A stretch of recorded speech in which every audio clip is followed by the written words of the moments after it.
Hello guys, this is Shankar Pratap Singh and you are watching SPS astrology. दोस्तों, आज मैं आपको बताने वाला हूं कि मरकरी और सैटर्न जब आपके बर्थ चार्ट में होते हैं तो उसके कारण कौन सा करियर आपका हो सकता है, यानी कौन सा काम धंधा आपका हो सकता है।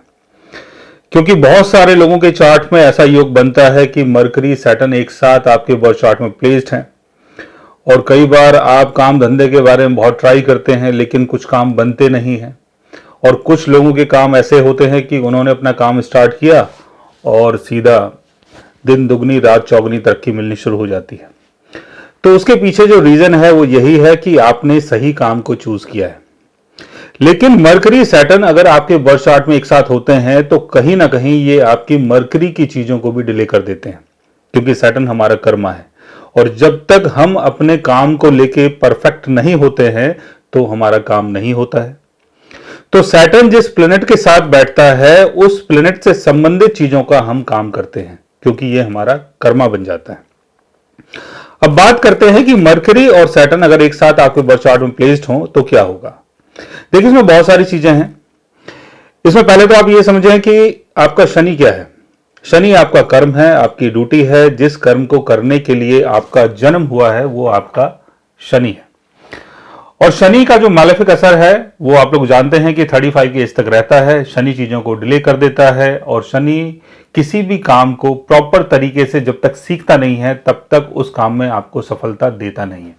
यानी जब भी आप कोई काम करते हैं पहले उसको प्रॉपर तरीके से आप सीखें, तभी आपको उसमें सफलता मिल सकती है। तो इसका दूसरा मतलब यह हुआ कि शनि अगर आपको कुछ दे रहा है, मॉनेटरी गेन दे रहा है, नाम और फेम दे रहा है, तो इसका मतलब यह हुआ कि जो भी आप काम कर रहे हैं उसमें कहीं ना कहीं आप परफेक्ट हैं। मरकरी अगर शनि के साथ होता है तो मरकरी को हम जानते हैं कि मरकरी का संबंध डेली के काम से जुड़ता है, बिकॉज मरकरी आपका माइंड है। तो जो भी डेली का काम है, जैसे अकाउंटिंग का काम हो गया, कैलकुलेशन का काम हो गया, शेड्यूल प्लानिंग का काम हो गया, स्क्रिप्ट राइटिंग का काम हो गया, नॉवल लिखने का काम हो गया, पोइम लिखने का काम हो गया, ड्राफ्ट बनाने का काम हो गया, पब्लिशिंग का काम हो गया, या कोई भी ऐसा काम जहां पर आप चीजों को मैनेज करते हैं, बिजनेस की चीजों को मैनेज करते हैं, वो सारा मरकरी से जुड़ता है। दूसरा, मरकरी का संबंध उन लोगों से भी है जो अकाउंट्स का काम करते हैं, जैसे चार्टेड अकाउंटेंट। तो ड्राफ्टिंग, चार्टेड अकाउंटेंट का काम और एडिटिंग का काम, शेड्यूल प्लानिंग का काम, पब्लिशिंग का काम, ये सारे काम मरकरी के कंट्रोल के अंदर आते हैं। तो मरकरी अगर आपका सैटर्न के साथ प्लेस्ड है तो आप इन सारे कामों को कर सकते हैं। कोई भी इनमें से एक भी काम आप चूज कर सकते हैं, उसमें आपको सफलता मिल सकती है। अब बात यह आती है कि मरकरी सैटर्न एक साथ तो है, लेकिन इनकी प्लेसमेंट कहां पर है, इसको समझ लेना बहुत जरूरी है। क्योंकि हो सकता है कि आपका मरकरी सैटर्न 6th हाउस में हो, 8th हाउस में हो, 10th हाउस में हो, 11th हाउस में हो, तो किसी भी हाउस में इन दोनों की युति हो सकती है। तो उस हाउस से संबंधित चीजों का अगर आप काम करते हैं तो आपको ज्यादा बेनिफिट मिलता है।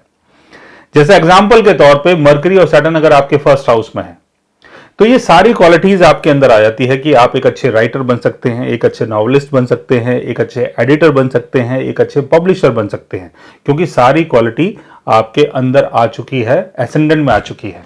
अगर ये सेकंड हाउस में होता है तो सेकंड हाउस का संबंध कम्युनिकेशन से है। तो आप एक अच्छे कम्युनिकेटर, आप एक अच्छे सिंगर, आप एक अच्छे राइटर, और जो भी पास्ट की नॉलेज होती है और जो भी हिस्टोरिकल नॉलेज होती है उन सब चीजों का डाटा इकट्ठा करना और उनके बारे में लिखना। मरकरी अगर थर्ड हाउस में होता है सैटर्न के साथ तो थर्ड हाउस का संबंध सेल्स और मार्केटिंग से है। तो इन सब चीजों में आपको सफलता मिल सकती है। मरकरी सैटर्न अगर 4th हाउस में होता है तो आप अपनी कंट्री के लिए, अपने देश के लिए कुछ लिख सकते हैं, अपनी कंट्री के लिए कुछ कर सकते हैं। और आप एक चीज और भी कर सकते हैं कि जैसे बहुत सारे लोग आपने देखा होगा कि कल्टीवेशन का काम करते हैं, फार्मिंग का काम करते हैं, तो इन सब काम के बारे में जो भी आपकी जानकारी है उसका आप कुछ ना कुछ ऐसा डाटा तैयार कर सकते हैं, कुछ बुक लिख सकते हैं और उसको आगे पब्लिश कर सकते हैं। अगर 5th हाउस में ऐसी प्लेसमेंट होती है तो क्रिएटिव चीजों में आप अपना माइंड यूज कर सकते हैं, यानी आप एक क्रिएटिव राइटर बन सकते हैं। सिक्स्थ हाउस में अगर ऐसा होता है तो आप एक अच्छे चार्टेड अकाउंटेंट बन सकते हैं। सेवंथ हाउस में अगर ऐसा होता है तो आप एक अच्छे डीलर बन सकते हैं और पब्लिक के साथ जो भी आपकी कम्युनिकेशन होगी वो बहुत स्ट्रांग हो सकती है। एट्थ हाउस में अगर ऐसा होता है तो सीक्रेट चीजों को आप रिवील कर सकते हैं अपने राइटिंग स्किल के थ्रू। नाइन्थ हाउस में अगर ऐसा होता है तो धर्मा की चीजों को आप रिवील कर सकते हैं अपने राइटिंग स्किल के थ्रू। अगर टेंथ हाउस में ऐसा योग बनता है तो आपको एक पब्लिक ड्यूटी मिल सकती है, आप किसी गवर्नमेंट सेक्टर में काम कर सकते हैं।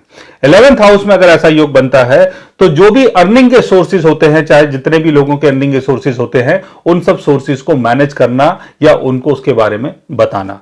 12th हाउस में अगर ऐसा योग बनता है तो सारी सीक्रेट चीजें जितनी भी होती हैं, आध्यात्मिक चीजें जितनी भी होती है, उन सब चीजों के बारे में कुछ ना कुछ स्क्रिप्चर या कुछ ना कुछ आप ऐसे नोट्स तैयार कर सकते हैं जो पब्लिक के काम आए।